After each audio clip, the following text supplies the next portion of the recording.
Assalamualaikum warahmatullahi wabarakatuh. Halo teman-teman, perkenalkan nama saya Sarah Latifah dari 11 Sains 1, absen 30. Hari ini saya akan memaparkan materi tentang fungsi.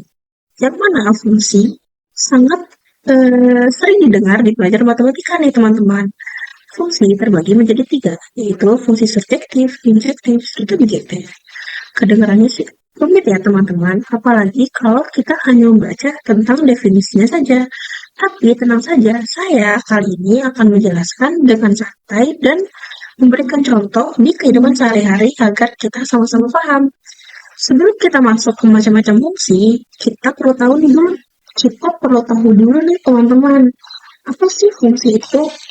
Nah, fungsi adalah hubungan antara dua himpunan di mana setiap elemen himpunan pertama, yaitu domain, dipasangkan dengan tempatnya satu elemen di himpunan kedua, yaitu kodomain. Jadi, singkatnya, kalau kita punya satu nilai di domain, maka kita hanya boleh mempunyai satu nilai di kodomain, tidak boleh dua. Biar gampangnya, coba kita bayangin fungsi itu sebagai mesin otomatis. Kita memasukkan sesuatu dari kiri, yaitu input, lalu mesin itu memproses dan mengeluarkan sesuatu dari kanan berupa output. Kalau kita memasukkan angka 2, maka akan keluar hasil tertentu. Lalu ketika kita masukkan angka 2 lagi, maka hasilnya akan tetap sama. Nah, itu teman-teman bedanya fungsi serta relasi biasa. Jika kita analogikan secara sederhana, fungsi bisa digambarkan seperti pohon apel. Setiap pohon hanya bisa menghasilkan satu jenis buah apel. Misalkan satu pohon menghasilkan apel merah, apel hijau, ataupun apel kuning. Mungkin ada beberapa pohon yang bisa menghasilkan apel yang sama, namun tidak ada satu pohon yang bisa menghasilkan dua warna. Misalkan, ada pohon yang menghasilkan warna merah dan hijau. Itu tidak mungkin ya teman-teman. Maka pohon digambarkan sebagai domain. Lalu, buahnya yaitu apel digambarkan sebagai kodomain. Sekarang kita coba lihat contoh pada slide yang sudah saya paparkan teman-teman. Kita mempunyai dua himpunan, yaitu himpunan A berisi beberapa provinsi seperti Kalimantan Selatan, Jambi, serta Lampung. Lalu himpunan B berisi baju adat dari masing-masing provinsi. Setiap provinsi hanya punya satu baju adat khas yang menjadi ciri dari daerahnya. Misalnya, Lampung dengan baju adatnya, Jambi dengan baju adatnya, dan seterusnya. Karena setiap elemen A mempunyai satu pasangan di elemen B, maka hubungan ini disebut fungsi. Kalau ada provinsi yang memiliki dua baju adat yang berbeda dalam satu relasi, itu tidak bisa kita sebut sebagai fungsi. Karena satu domain tidak boleh berpasangkan dengan dua kodomain. Nah, sekarang kita membahas jenis-jenis fungsi. Seperti yang tadi saya bilang, fungsi terbagi menjadi tiga, yaitu surjektif, injektif, serta bijektif. Yang pertama, fungsi surjektif atau on-top. Fungsi ini memiliki ciri khas, yaitu setiap elemen kodomain mempunyai pasangan di elemen domain. Contohnya bisa kita lihat pada slide yang saya paparkan. Misalnya, himpunan A adalah bahan-bahan makanan seperti gula merah, kacang. Lalu, himpunan B adalah hasil makanan yang dibuat dari bahan itu. Kalau setiap hasil B punya pasangan di A, berarti fungsi itu termasuk fungsi surjektif. Biar gampangnya, dianalogikan seperti ini. Bayangin, kamu adalah guru yang membagikan tugas ke murid di kelas. Kalau semua murid dapat tugas, maka pembagiannya termasuk subjektif.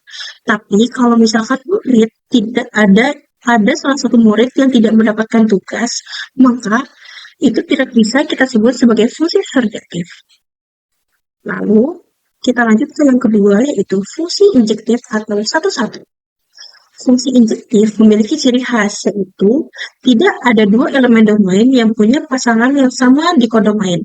Jadi, satu elemen domain hanya boleh mempunyai satu elemen berbeda di kodomain. Dengan kata lain, setiap domain punya pasangan yang berbeda-beda. Misalkan contoh yang saya lihat di slide, yang bisa kita lihat di slide yaitu himpunan A berisi nama-nama provinsi seperti Banda Aceh, Lampung, Bali, serta Jawa Barat. Masing-masing provinsi dipasangkan dengan baju adatnya, dan tidak ada provinsi yang punya baju adat yang sama. Jika kita analogikan, fungsi injektif bisa dibayangkan seperti nomor absen di kelas. Masing-masing murid mempunyai satu nomor absen dan tidak ada murid yang memiliki dua nomor absen. Misalkan ada dua murid yang memiliki nomor absen yang sama yaitu 5. Berarti itu bukan fungsi injektif.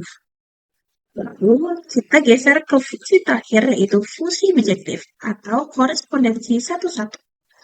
Fungsi bijektif ini merupakan gabungan dari fungsi surjektif serta injektif.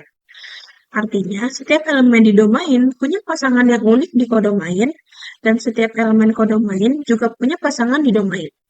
Tidak ada elemen yang tersisa, dan tidak ada yang memiliki pasangan ganda. Contohnya bisa kamu lihat di slide. Setiap provinsi punya satu baju adat, dan setiap baju adat cuma memiliki satu provinsi. Semuanya rapi dan seimbang. Kalau mau dianalogikan, fungsi bijektif itu seperti kunci dan gembok. Tidak ada gembok yang memiliki kunci yang berbeda atau kunci yang lain.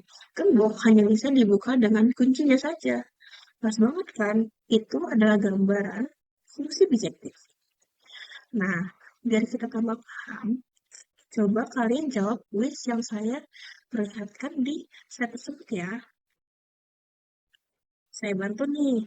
Kalau misalkan fungsi surjektif itu semua elemen kodomain punya pasangan. Kalau misalkan fungsi injektif, setiap domain punya pasangan yang berbeda-beda. Nah, kalau misalkan seimbang antara kodomain dan domain disebut injektif.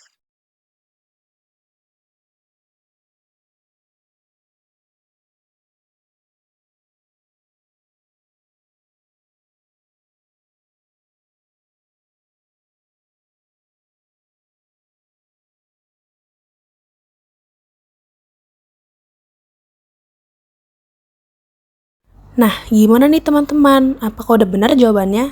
Semoga udah benar ya. Fungsi-fungsi seperti ini seharusnya sering banget kita temui di kehidupan nyata. Cuma kita nggak sadar aja, misalkan saat login akun dengan email dan password. Satu email hanya untuk satu akun, itu disebut bijektif. Kalau satu email bisa dipakai ke banyak akun, berarti itu bukan bijektif lagi nih teman-teman. Nah, teori fungsi ini sebenarnya bukan hanya di matematika saja, tapi juga bisa kita lihat di kehidupan sehari-hari seperti yang telah saya paparkan di atas, mulai dari data, sistem login, pembagian tugas, dan lain-lain. Semoga penjelasan kali ini bisa membantu teman-teman memahami fungsi dengan cara yang lebih mudah dan menarik. Terima kasih, sekian dari saya. Mohon maaf apabila terdapat kekurangan saat. Assalamualaikum warahmatullahi wabarakatuh.